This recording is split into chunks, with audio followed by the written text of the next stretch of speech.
He's mad at me because I didn't say it the last one. No, I'm mad at you because you fucking sacked me. You fucking mad because I beat you. Alright, you guys ready on 3, right? I'm already recording, so y'all go. 1, 2, 3. What up, YouTube? Asian Persuasion here, Team YBN. We're here with the deck list profile, and our boy Oscar's over here on the side too. We're here with who, and what did you do this weekend at UDS Vegas? My name is Brendan Beckman. If you guys don't know me, I normally go by BB. Come say what's up. Repping Team Ghost, owner and creator, work with. Me and Johnny Nagel, my buddy Anthony King.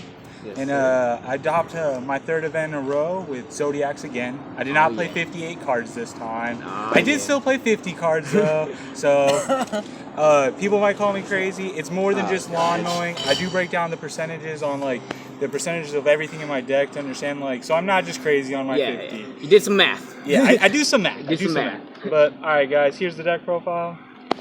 My MVP, my true MVP, Top of Tomborg over here, you know. I won a game when I bricked with him and just Ghost Ogre, so... That brick board. He can get you there. Making a hard rank 3 with him and say Ghost Ogre, Ghost Reaper, oh yeah, it happens. We do it.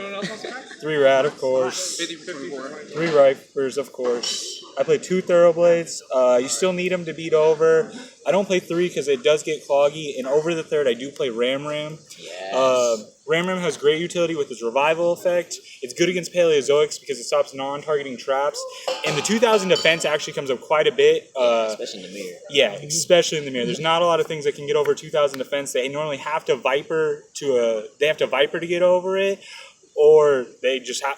That's normally how they deal with it, but it'll normally give you a turn, so it's really great, and it does have great synergy and great combos with it and Barrage. Yeah. For example, you pop it off the Barrage, bring out something else, he'll bring back a thing, and then it gives you another pseudo-emerald play. I was using 3 before. I really would want to use 2, because if I can set up a board of a Zodiac with a Ram underneath in defense mode, and then I Flying See them, they can't actually just attack over my Dryden. Where if I have any of these guys, they can still just beat over with the Flying See. So it does create a better soft lock, which I've noticed more and more, and noticing from 3 to 1 that was missing. But these are all my core Zodiacs. I like it. I played 11 hand traps. I was at 12, but when I tested with 12, I drew them a little too much. But I always still wanted to open one because I did not want to get sheep comboed. Yeah. Flying C is probably my MVP. He was my MVP at Seattle. I didn't main deck it at Atlanta because I was more afraid of Invocation there. But here at the UDS, I was expecting to play almost all mirrors, which out of my 13 rounds of Swiss, I played 11 mirror matches. Yeah. Or excuse me, 12. 12. The only other time I didn't play the mirror match was when I lost in top 8 to Infernoids. Misplayed game 1, and then I grinded back, but lawn mowing got me. Yeah. But yeah, Flying C is great, especially if you have Flying C Ogre, because everyone's like, oh, you just outed with Barrage. These 2 creates that soft lock. Yeah. And Flying C is the only monster / card right now that can give you essentially a floodgate, a residual floodgate, where Scythe is only 1 turn, D-Barrier is 1 turn, where this, until you get rid of it, and normally, most of the time, how they get rid of it is I dictate when they get rid of it. So I control the board, so now you can finally get to attack in with it, but it's obviously too late by the time I allow that situation to arise. Yeah. Crows were good still, breaking up the combo. Still frame Infernoid. Fairy Tail Snow so powerful. And I only used 1 Reaper because I tested with the 2 initially. It was the hand trap I cut. It doesn't have that great synergy, and it is really it's the most situational of all the hand traps. It is a blowout, but and like I said, I just wanted to increase my overall hand trap number, but I didn't want a 3rd Crow. Yeah. Crow wasn't always as efficient as Reaper, and again, I wanted different utility. I'm big on utility in my cards. Mm-hmm. So that was my monsters. I don't know exactly how many monsters I played. It was just a bunch. I played 3 board wipes. Got to give yourself a chance. Too good. Great to grind through. Set yourself up to, got to know how to force it in my bodies to make sure it resolves, or if not, Twin Twistering first or not. But yeah, 3 of those. I had been using 2 twins. I upped to 3. Again, I just need to make sure I could get through backers and get through plays. At Atlanta, I was using 3 Cosmics, which honestly, there's a lot of times in this tournament I did only use it for 1-for-1s. I didn't, playing 50 cards, at 3 thought I would see it more than I even did, considering how much I see my 3-ofs even still. Yeah. But, so, it was still good, but I really didn't do the end phase that much. It could have probably still been Cosmic. I played Book of Moon, pseudo one of these / a defensive card. Book of Moon's great. There's a reason it's a 1 here. 6 combo pieces. Again, barraging Rams, more utility. But yeah, just normal combo. Played one Chalice. I like Chalice still for going second in the mirror match, just to be able to give me another way to get through the Dridents and get my play to follow up. Setting it as a defensive card's not bad if you can force them to attack. If they attack into their play early and don't go all the way through the steps, so it has good utility. Normally, I would side it out going first, just for better defensive cards when I knew exactly. But again, a utility factor. Like, I wanted something for artifacts. I wanted something for invocation, even though I didn't play it. It was good in top 8 when I played Infernoids to negate Decatron, so it has good utility even still. But I wouldn't play more than one for sure. And I played 2 My Bodies, Ogres, Dark Holes, Argekis. It's My Body, Dryden, Stops.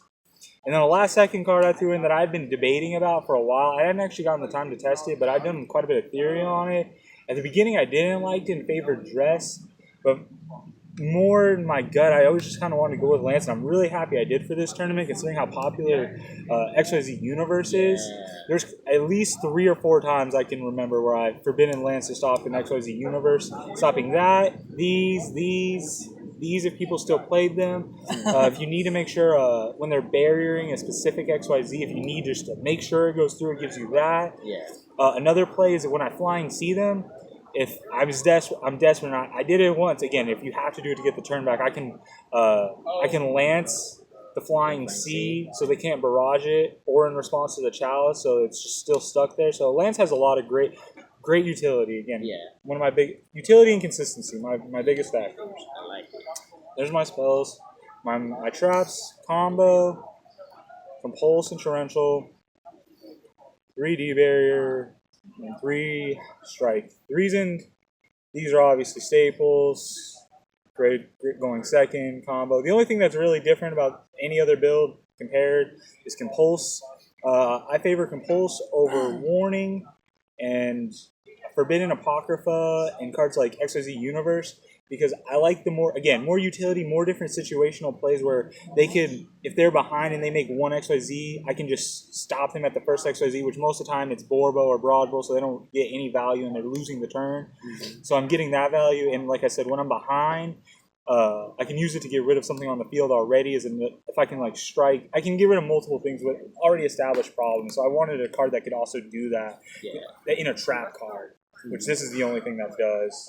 Yeah. Universe is good. The other reason I didn't play that is because I thought a lot of people would play around it. So all you have to do is make sure you do your Dryden. Like, I understand how you can force the Dryden, but I read this situation almost every time. And Universe wasn't as impactful as I never lost to the card. Yeah. Like, if I was losing that game, I was losing it because I was already behind of the overall game state, not just because I got Universe. I felt like good card, but not the biggest fan.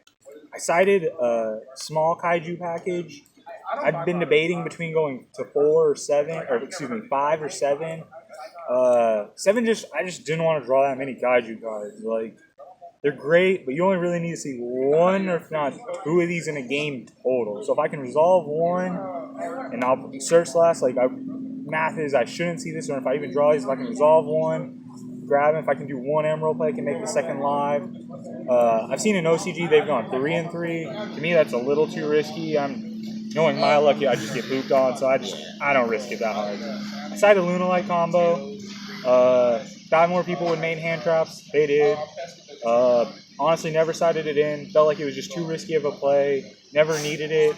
I put it in probably against something I knew didn't have a lot of hand traps. Yeah. But considering I played all mirrors, felt like it was just too risky of a play. Sided 2 retaliatings for Metal Foes and for the actual Lunalight combo. Because if you know they're going to stick with it going first and you resolve retaliating on a fusion substitute, you banish this, the Emerald, the Wrath that's under the Emerald, and the Zodiac. They all go away, and their graveyard, because they already did their first Emerald, doesn't even have a level 4 to get back. Yeah. So they literally they trade in their whole situation, their whole play, for just a Norden. Yeah, just a Norden. And then you still get a body that can replace itself with a Maxi or a Flying Sea. Mm-hmm. So I only did it once when I played my buddy Leo in top 16 in game 2. I opened kind of a very subpar hand. It was Taka Tomborg and I don't remember what else, but it was a subpar hand. I think I had a ED Crow, and I drew another hand trap my next turn because I sighted up into 12 hand traps just to make sure I opened him because I didn't know if he was going to side into it or not because I knew he was doing it since we talked, but I just wanted to have that potential blowout. One Apocrypha, blowout, didn't need the extra deck space as XYZ Universe. Still like the card. I don't know if I'd still play or not. It is just a hidden blowout that people don't see that much. I sighted 2 wiretaps. They're there mainly for Chain Burn, because that's actually a terrible matchup for this deck. I played it at Seattle round 2 and Atlanta round 1. I lost to it at Atlanta round 1. It's a very bad matchup, and I don't use Danko because I do play 50 cards, so my math on opening a Barrage and a Terror Top with a Danko isn't as great, so I just want to go for more consistency. And also, if you're going first in the mirror match and you know they're not playing a lot of hand traps, which I did side this, I think, once in the mirror match, once or twice, and when they do just set a bunch of traps, this can guarantee they're not going to get a Scythe, they're not going to get a Barrier, they're not going to strike. Any of those power traps, you just stop for the turn. And then the last thing I cited for going first, which I actually did use this, cited in more than this for sure, because I actually used these cards, was the Road and the Starlight. Again, just enough Dark Hole, Twin Twister cards that I just wanted free win blowouts. That's the side, and then the extra's pretty standard. 2 Emerald, 2 Dryden, 2 Tiger, 2 Broad, 2 Piggies, attacks direct. 2 Piggies. Samurai, Totem, Invoker, Mechwhip. This card's still good. I don't know why nobody plays it. Whatever. And the Norden for my combo, I just put in here because I've literally never need more than these 14 cards in 3 events. Like, I used 3rd Broadwell last event, didn't need it. Didn't need the Norden. So yeah, that's the deck profile. So any shout-outs, man? What shout-outs, girl? My buddy Matt Rono, still be grinding on this bad boy every day. Bugging, calling this fool nice and early. Team Ghost. All you guys my buddies. gonna have your YouTube channel right down there too. You'll link it. Yes, subscribe to our YouTube channel, please. We need it. Join our Team Ghost Yu-Gi-Oh group. We post all of our information, events we're going to, advertising, like our Colorado Regionals coming up, April 1st, hosted by All Seas. They're also hosting a Minerva tournament the next Sunday, Sunday night after the YCS. And then again, we have the YCS April 8th coming up. I'm excited to see everybody out there. You know, Team Ghost is going to be repping strong. Got to win at our home state finally after 10 years. But peace out, everybody. Thanks to the YouTubers. For sure, Good night, man. guys. Congrats. Thank you. Always a pleasure, man.